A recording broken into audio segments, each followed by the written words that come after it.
কিশোরগঞ্জ জেলার করিমগঞ্জ উপজেলার জঙ্গলবাড়ি গ্রামে অবস্থিত বাংলার 12 ভূঁইয়ার অন্যতম ইশাখার জঙ্গলবাড়ি দুর্গ। দ্বিতীয় রাজধানী ছিল জঙ্গলবাড়ি দুর্গ। জঙ্গলবাড়ি দুর্গ কিশোরগঞ্জ জেলার করিমগঞ্জ উপজেলাধীন জঙ্গলবাড়ি গ্রামে অবস্থিত।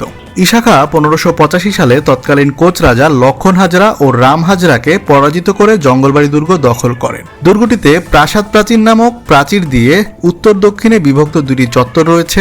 দক্ষিণ দিকে একটি তোরণ রয়েছে। তোরণটির সামনের দিকে করাচি নামে একটি পূর্বমুখী একতলা ভবন রয়েছে। তোরণের পিছনে অন্দরমহল নামে দক্ষিণমুখী একতলা ভবন রয়েছে। বাড়ির সামনে তার সময় খনন করা একটি দিঘি রয়েছে। তার পাশেই রয়েছে একটি 3 গম্বুজ বিশিষ্ট মসজিদ।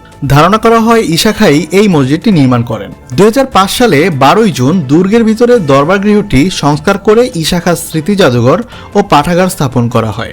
বর্তমানে জঙ্গলবাড়ি দুর্গ একটি দৃষ্টিনন্দন প্রত্নতাত্ত্বিক স্থাপনা। উল্লেখ্য, ইশাখা 1529 সালে 18 আগস্ট জন্মগ্রহণ করেন।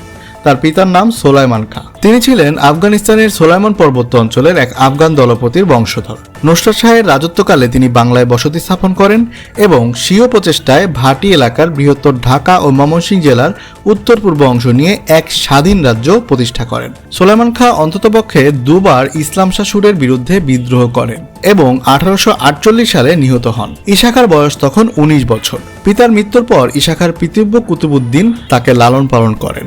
তখন বাংলার জমিদারগণ মোগল ও ইংরেজদের কবল থেকে বাংলাকে রক্ষা করার জন্য তাদের গোয়েন্দাদের মাধ্যমে ইশাখাকে আফগানিস্তানের সংবাদ দিয়েছিলেন। ইশাখা তাদের ডাকে সাড়া দিতে আফগানিস্তান হতে 1400 অশ্বারোহী, 21টি নৌবিহার ও পর্যাপ্ত গোলাবারুদ নিয়ে ত্রিপুরা রাজ্যে এসে পৌঁছান। ত্রিপুরা রাজ্য থেকে কিশোরগঞ্জের জঙ্গলবাড়ি দুর্গ দখল করে, পরবর্তীতে সোনারগাঁও দুর্গ দখল করে।